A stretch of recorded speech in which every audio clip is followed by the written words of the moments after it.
My husband might have loved my twin more. 3 days ago, my husband found out that some of our happiest memories weren't with me. There are memories my husband treasures that may not actually be with me. I need to say that out loud. I need to type it where strangers can see it, because if I don't, I think I'm going to lose my mind. My name is Claire. I'm 41. I live in Seattle.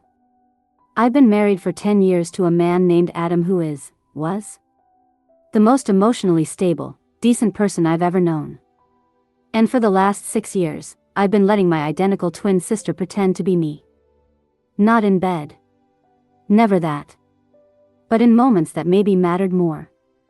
And 3 days ago, she told him. And now I don't know if my marriage can survive what I've done. Let me back up. I have an identical twin named Caroline. We're not just similar, we're mirror images. Same height, same voice, same expressions. Growing up, we used to switch places constantly. Teachers couldn't tell. Friends couldn't tell. Our own parents sometimes mixed us up. Most twins grow out of that. Develop separate identities. Build boundaries. We didn't. Or I didn't. I don't know anymore. Caroline is 3 minutes older. She's always been the confident one. The one who walks into rooms like she owns them. The one people gravitate toward at parties. I'm quieter. More cautious. I observe. She performs. When we were kids, I liked watching her be me. There was something thrilling about it, seeing myself from the outside, seeing how people reacted to a version of me that was braver, funnier, more alive.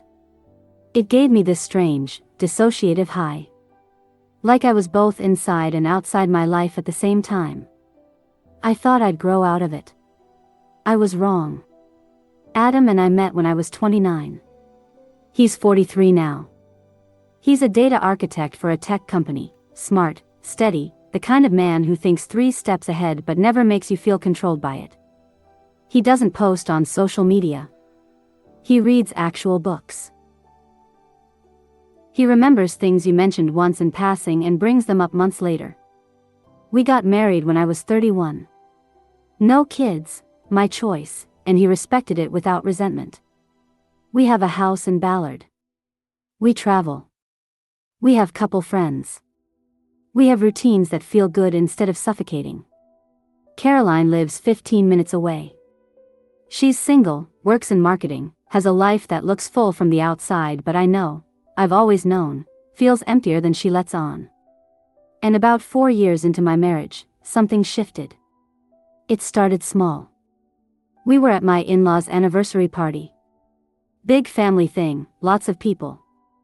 I was exhausted, work had been brutal that week, and I just didn't have the energy to be on. Caroline was there. She pulled me aside in the kitchen and said, "You look wiped. Want me to cover for you for a bit?" I laughed. We used to do this as kids. The old switcheroo. And then I said yes. I went upstairs to the guest room and lay down for 20 minutes. She went back out to the party as me. When I came back down, Adam was laughing at something she'd said. She handed me back my life like she was returning a coat I'd loaned her. "You're welcome," she whispered, grinning. And I felt it again. That old dissociative thrill. The observer effect. I told myself it was harmless. A party trick. A one-time thing. But it wasn't. Over the next 6 years, it happened maybe 15 times. Never planned in advance. Always spontaneous. A work dinner where I felt anxious and underprepared. Caroline went in my place, charmed my colleagues, made connections I couldn't. A weekend trip to Portland with Adam where I was fighting a migraine. Caroline joined us to help out, and while I stayed in the hotel room, she went to dinner with him, walked around Powell's books, laughed over cocktails. A family Thanksgiving where I was so drained I couldn't face hours of forced cheer. She took my seat. Adam never noticed. Each time, I told myself, it's just social. It's surface level. It doesn't mean anything. But the truth, the thing I'm only now admitting, is that it did mean something. It meant I was letting someone else live parts of my life because I didn't want to. And worse, Adam connected with her. Really connected.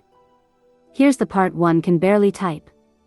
There were nights Adam would come home from one of those dinners or trips and tell me how much fun he'd had. How good it felt to just talk. How he loved that version of us, relaxed, spontaneous, easy. And I would nod and smile and pretend he was talking about me. But he wasn't. He was talking about Caroline. And I let him. I let him build memories with someone who wasn't me, and then I absorbed those memories like they were mine. Because some sick, broken part of me liked watching my life from the outside more than I liked living it. 3 nights ago, Caroline called me. She was crying. I've heard her cry maybe twice in 41 years. I can't do this anymore, she said. I knew immediately what she meant. Claire, I have to tell him. I can't keep lying to him. It's not fair. I begged her not to. I tried to explain that it didn't matter, that nothing physical happened, that it was just harmless role-playing. She said, "It's not harmless. You know it's not." And then she hung up. 2 hours later, she showed up at our house. Adam was home. I was upstairs. I heard the doorbell, heard him answer, heard her voice. And then I heard her tell him everything. I came downstairs. Adam was standing in the living room. Caroline was sitting on the couch, hands folded, face pale. He looked at me. Not angry. Just hollow. "Is this true?" he asked. I wanted to lie. I wanted to reframe it, minimize it, explain it away. But I couldn't. "Yes," I said. He nodded slowly. Like something inside him was recalibrating. And then he asked the question I will never forget. Which memories are actually ours? I didn't have an answer. He walked past me, went upstairs, and closed the bedroom door. Caroline left without saying anything else. And I stood in the living room alone, realizing for the first time what I had actually done. The last 3 days have been the worst of my life. Adam is still here. He hasn't left. But he might as well have. He sleeps in the guest room. He makes his own meals. He leaves for work early and comes home late. When we pass each other in the house, he's polite. Distant. Like I'm a stranger he's being forced to cohabit with. He hasn't yelled. Hasn't cried in front of me. Hasn't asked for details. He's just gone. And the silence is worse than any fight could be. I keep trying to explain. To make him understand. But how do you explain something you don't fully understand yourself?